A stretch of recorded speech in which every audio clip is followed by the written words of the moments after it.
Guys, kain na po ako dito sa aking bagong lutong ulam. Ito na po yung karne. Ito na po yung ating ulam po. Yan. Ito na po yung karne. Ito na po yung gulay. Yan. Kain po tayo.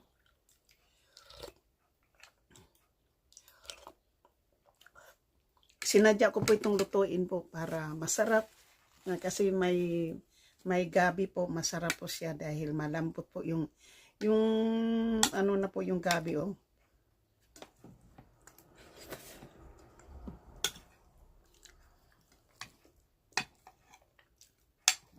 Kasi po kung adobo ko, mas masarap po yung sabaw.